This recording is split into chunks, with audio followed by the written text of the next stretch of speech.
Alors je voudrais continuer ce soir sur là où nous arrivons, c'est-à-dire l'existence, la supposée existence d'un rapport entre les harmoniques que constitue le brillant de la voix, la couleur, le timbre, mais la couleur du timbre, et puis, c'est une question bien sûr, et puis le rapport entre ça, les harmoniques, et puis, on pourrait même dire autrement, l'apparition des harmoniques, parce que ça ne va pas être du tout, c'est pas quelque chose qu'on, à de rares exceptions près, et encore, qu'on a naturellement. Ce qu'on appelle la voix naturelle, c'est quelque chose d'assez... Il y a quelques êtres parlants qui peuvent d'emblée avoir la voix, qui permet de chanter, mais en général, ça se travaille, et même s'ils l'ont, ils ont intérêt à le travailler, parce qu'il faut arriver à faire tenir la voix. Bien, donc, le rapport entre l'apparition des harmoniques, c'est compliqué, mais enfin, prenons les choses comme ça, et ce qu'on va appeler l'apparition de l'inconscient freudien, pour autant que l'inconscient freudien, évidemment, n'a rien à voir avec la pensée. C'est pas du non-conscient qui pourrait penser. Ça, c'est plutôt ce que la psychologie pourrait dire, ou ce que la science pourrait dire, ou ce que la raison, la pensée pourrait dire. Alors, l'inconscient freudien, je me réfère à la façon dont Lacan le suppose, à la fin, notamment à la fin de son enseignement, plus particulièrement dans un séminaire qui s'appelle L'insuccès de l'Unbewusst, où il prend le mot allemand, Unbewusst, inconscient, et il le fait glisser, comme ça, dans la langue française, pour dire que c'est ce qu'il ne comprend pas, il ne pourra pas traduire finalement l'Unbewusst par l'Unbevu. Et c'est vrai que, du coup, vous voyez que toute la question est celle de ce qui peut survenir soudainement. Et il y a effectivement différentes formes d'Unbewusst, d'Unbevu, et il y en a notamment une qui est celle du mot d'esprit. Tout ça, ça renvoie au texte de Freud. Il y a des textes canoniques, c'est des textes de 1900 à peu près, hein. La science des rêves, la psychopathologie de la vie quotidienne, et puis le mot d'esprit dans ses rapports avec l'inconscient. C'est-à-dire que l'Unbevu, c'est quelque chose qui fait que quand ça apparaît, et c'est pas une histoire de sens évidemment, hein, quand ça apparaît, il apparaît un son particulier, ce qu'on va appeler de la signifiance, une signifiance par opposition au signifié, qui est donc du côté du sens. Il apparaît le surgissement de la signifiance qui s'entend, et non pas qui se pense, qui s'entend. C'est donc, ça nous ramène à la question du signifiant comme étant quelque chose qui s'entend, et non pas comme quelque chose qui se lie à partir de ce qui s'entend, qui est signifié. Et donc nous sommes radicalement, c'est la découverte de Freud qui permet d'avancer, nous sommes radicalement divisés, mais c'est une division qui est, j'insiste, radicale, c'est qu'on ne peut pas franchir comme ça cette division entre le signifiant et le signifié, c'est-à-dire, ça veut dire quoi? Ça veut dire que le signifiant s'émancipe de lui-même. C'est ça que ça veut dire. Ça n'a plus rien à voir avec le signifié. Et du coup, la linguistique, notamment avec de Saussure, à l'école de Prague, qui était allée dans ce sens-là, mais pas aussi loin que ça quand même, reprend toute sa valeur, en quelque sorte, puisque, alors, ce qui est en jeu, c'est le fait que, pourrait-on dire, le signifiant, là je reprends ce que dit Lacan, et l'inconscient est la condition de la linguistique. Parce que, évidemment, ils ne vont pas reconnaître les linguistes. Les linguistes se basent sur, bien sûr, les données de la linguistique, mais il n'y a même pas à leur demander de le reconnaître, c'est pas le problème. Et notamment sur cette barre qui est ce qu'on appelle l'arbitraire, mais il n'y a pas d'arbitre du tout. Au niveau du langage, tel que l'inconscient permet de le percevoir, de le toucher du doigt, c'est quelque chose qui est... Il faut un saut pour passer à cette dimension du signifiant. Et si je continue la comparaison, il y a effectivement possibilité de concevoir, du moins de supposer, un rapport entre ça, quelque chose qui sonne, quelque chose de signifiant, et l'unbewusst, l'inbévu. Il ne faut pas aller vite, il ne faut pas aller trop vite, parce que rapidement on va retomber dans une clinique appliquée, et c'est pas ça qui est en jeu, puisque derrière tout ça, bien sûr, ce qui on pourrait dire, est l'agent de tout ça, c'est de prendre en compte, c'est ça l'enseignement de Lacan, c'est de prendre en compte que ce qui se passe dans le transfert, c'est une expérience de discours, et que le discours, c'est pas le sens. Un exemple que nous connaissons fort bien, dès que nous sommes révoltés par quelque chose, dès que nous prenons une position contre,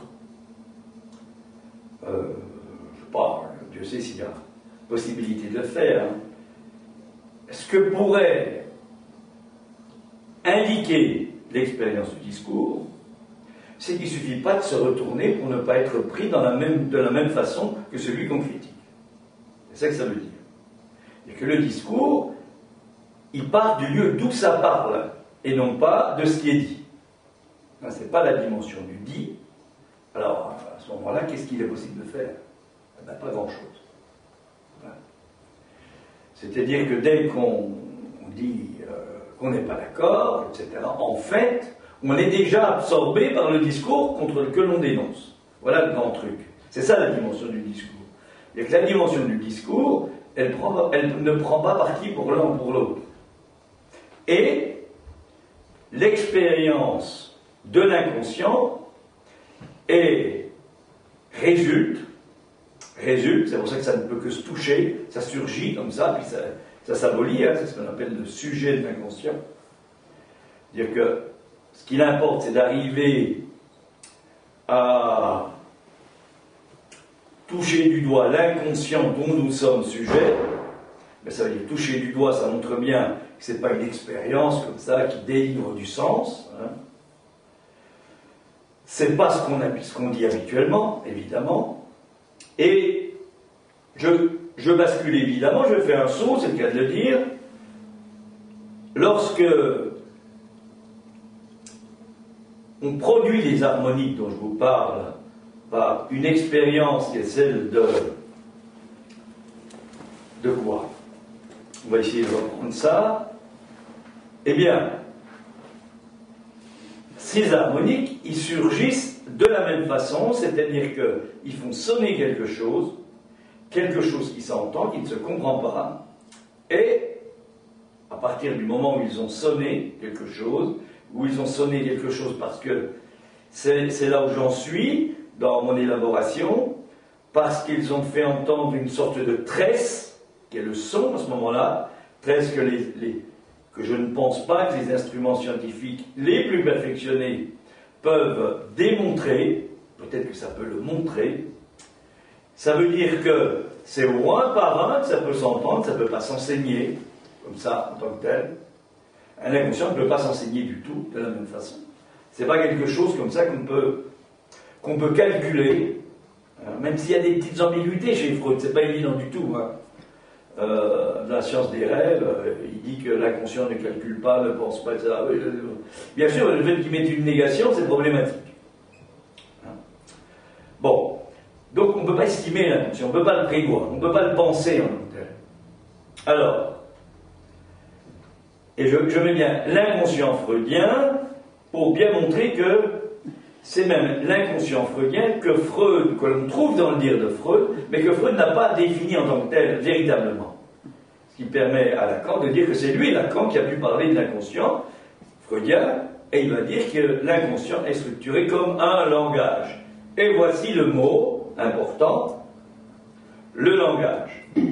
C'est-à-dire que le langage nous ramène là où nous ne voulons habituellement pas du tout aller, encore que nous y tenons quand même, c'est compliqué, nous sommes dans une position conflictuelle par rapport à ça, c'est tout ce qui se passe justement dans la dynamique du transfert, et ce que j'évoquais tout à l'heure, c'est qu'il y a quelque chose qui met en direction de quelque chose, et ce quelque chose, on est bien en difficulté pour le définir,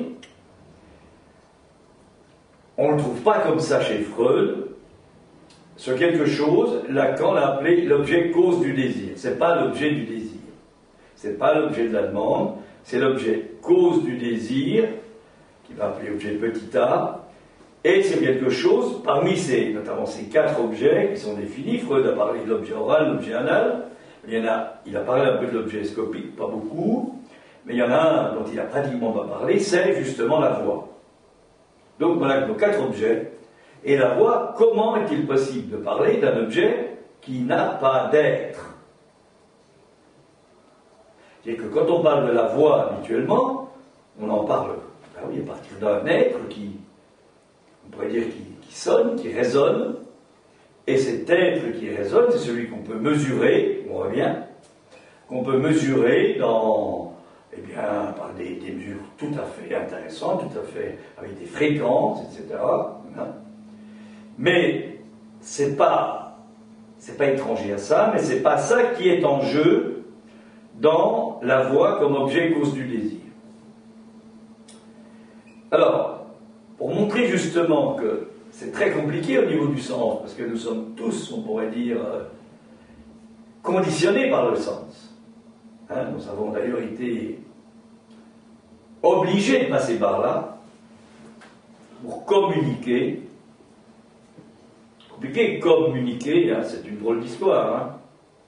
Donc communiquer avec quelqu'un, souvent c'est en quelque sorte l'hypnotiser d'une certaine manière, c'est-à-dire faire en sorte que nous soyons d'accord. Oui, c'est pas simple en fait. Hein. Ou alors c'est trop simple. Mais on n'est pas du tout dans le registre de l'objet cause du désir. On est dans le registre de l'objet du désir peut-être. Et ce qui apparaît d'emblée dans ce que Freud va appeler le narcissisme, hein, c'est-à-dire le fait qu'il y a comme ça une identité de l'être entre celui qui pense, par exemple, et ce qui est pensé, hein, puisque on pourrait dire que c'est ça le b.a.-ba, en termes de discours, hein, là je parle, hein, c'est qu'il y a une identité entre le pensé et la pensée, et on en est tous là, dès que nous pensons, dès que je parle, dès qu'il y a cette dimension-là qui fonctionne pour qu'on puisse se comprendre. Et c'est là-dessus qu'est basée la philosophie, enfin tous les discours habituellement. Et ça a commencé, on ne sait pas quand, mais enfin on trouve ça, dès qu'on a quelques écrits, notamment chez Aristote, donc oui, c'est quelque chose qui est présent, qui est ce qu'on appelle la dimension du dit. Mais cette dimension du dit est soutenue, alors comment? Ça c'est une vraie question. Par le fait qu'il y a, là on retrouve, de même qu'il y a l'une bévue, il y a quelque chose d'insaisissable qui constitue le dire. Le dire, c'est quelque chose qui s'entend. C'est quelque chose qui est propre à chacun. Il n'y a pas deux dires identiques. C'est comme il n'y a pas deux visages identiques. Et on peut dire aussi qu'il n'y a pas deux voix identiques. À cause des harmonies. Mais évidemment, pour avancer dans cette perspective-là, ce qui me mord, ce qui me tord, là, c'est bien sûr mon expérience de chanteur lyrique, puisque c'est ça qui m'anime en quelque sorte, c'est ça qui me permet d'avancer ce que j'avance. Autrement dit, on peut tout à fait pas être d'accord avec ce que je dis. Ça ne changera rien à cette supposition qui est celle que j'essaie de développer et qui est cette rencontre entre l'expérience, on va dire, du transfert, mais attention, du transfert en ce sens que nous sommes des êtres parlants, c'est-à-dire que nous sommes fils du langage, c'est ça que ça veut dire l'expérience de transfert, je dirais en psychanalyse, ça ne veut rien dire en psychanalyse. Dans le discours analytique, c'est autre chose, le discours analytique, parce qu'on sait plus bien de quoi on parle là, justement.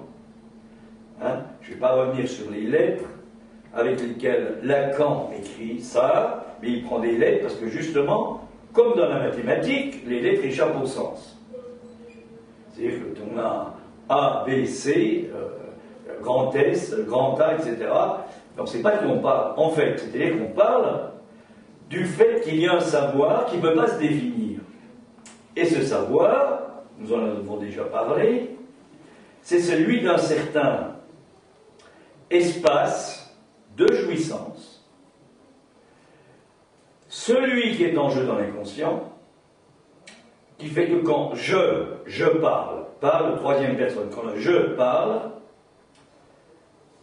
j'en dis plus que je n'en sais, et je parle avec mon corps. Voilà le corps qui apparaît, mais le corps qui apparaît là, c'est pas le corps de la médecine, de la psychologie, de la physiologie, c'est pas le corps qu'on connaît, qu'on peut visualiser, qu'on peut calculer avec des dosages, quels qu'ils soient.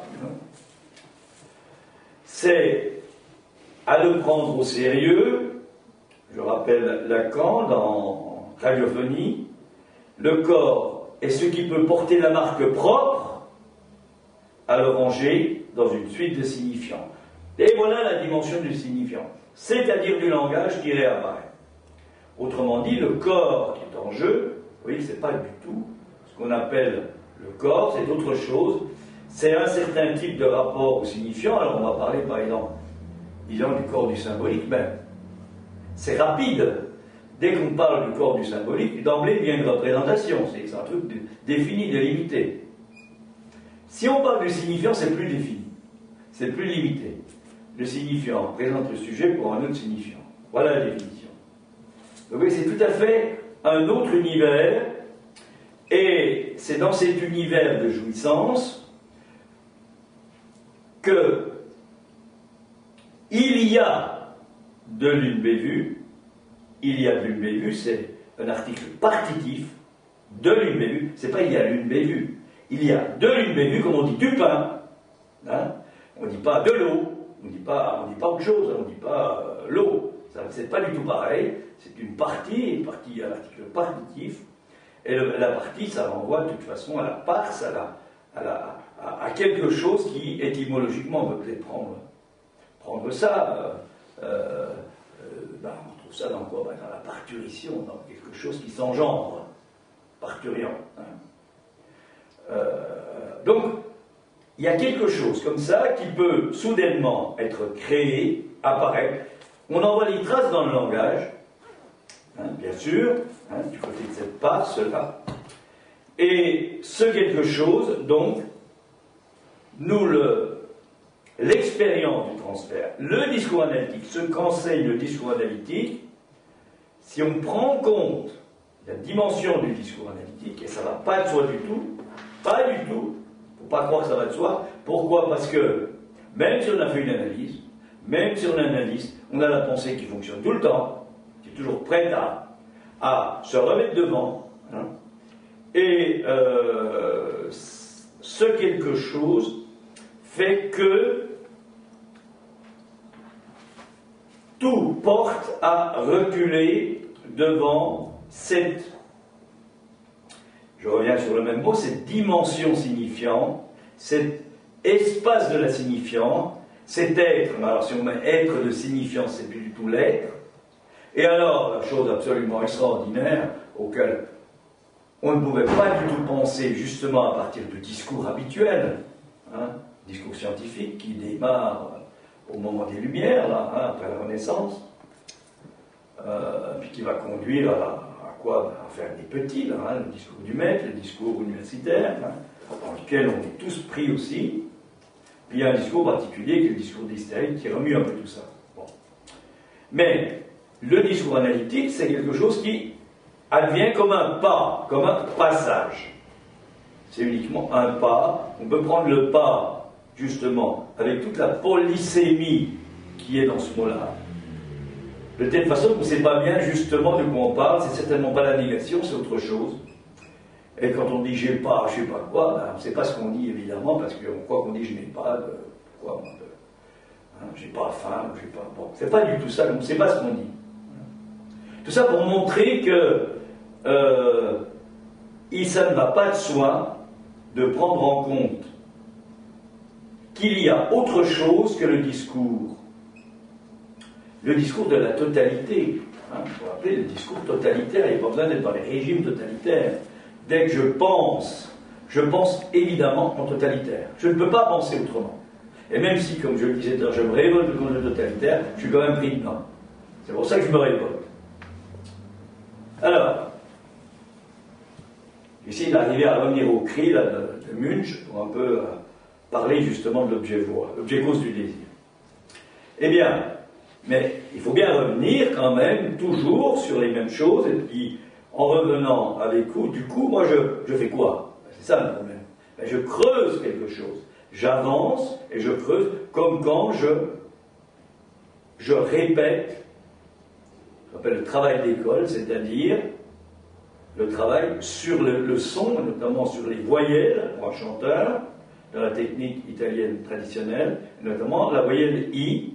C'est à partir du I que l'on peut progressivement montant faire apparaître les fameuses harmoniques, les faire apparaître de telle façon qu'ils se tressent d'une certaine façon pour donner la couleur à la voix, et j'insiste, il n'y a pas deux couleurs identiques, il y a des catégories, on va définir différents types de chanteurs, baryton, ténor, baryton, basse, des voix d'homme, alto, et puis soprano, des voix de femme, puis là-dedans on va redéfinir des... Bon, on est toujours dans la définition, là. Et puis, un jour, on s'est aperçu qu'un homme, un baryton, à la Scala, je ne sais plus quel est son nom, c'est le seul baryton, c'est quasiment impossible. Enfin, il pouvait faire un si bémol. Quand il faisait un si bémol, on raconte ça, je n'ai pas vu, quand il faisait un si bémol à la Scala de Milan, les lustres bougeaient. C'est-à-dire qu'on voit bien que là, il y a quelque chose, c'est pas du tout de la... C'est pas du tout... vous savez que une certaine couleur de voix va faire éclater des verres de cristal. C'est de ça dont on parle. Mais en n'en restant pas à l'aspect comme ça, à l'aspect particulier, je dirais, du discours scientifique, parce que là aussi on peut rapidement rentrer dedans.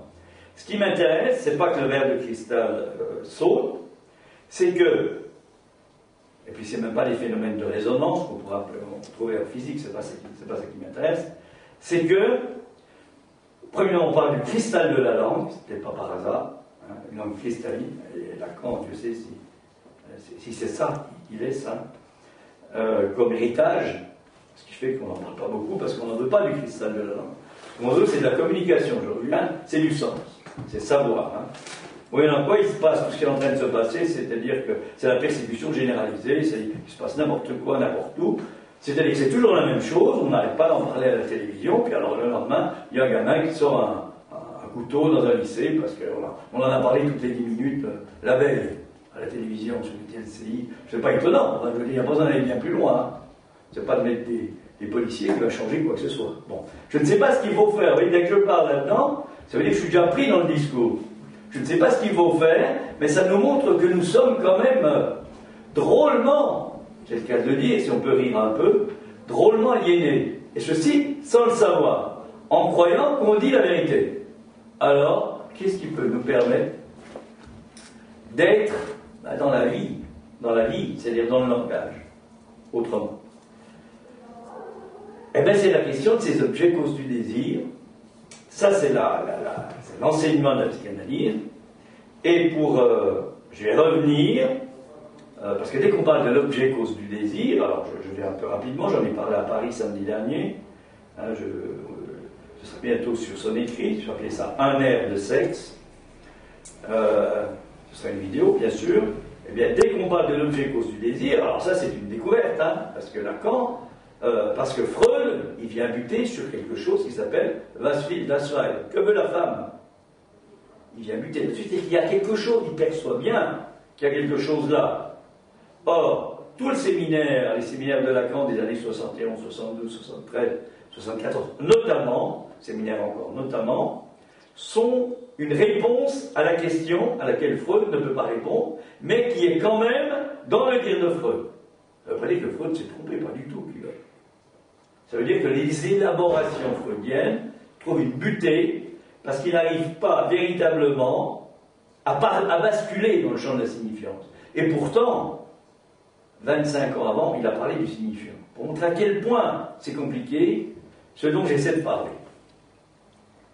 Alors pour s'approcher un peu de cette question-là, parce que le discours analytique, c'est justement que l'objet petit a, l'objet cause du désir, est en position d'agent.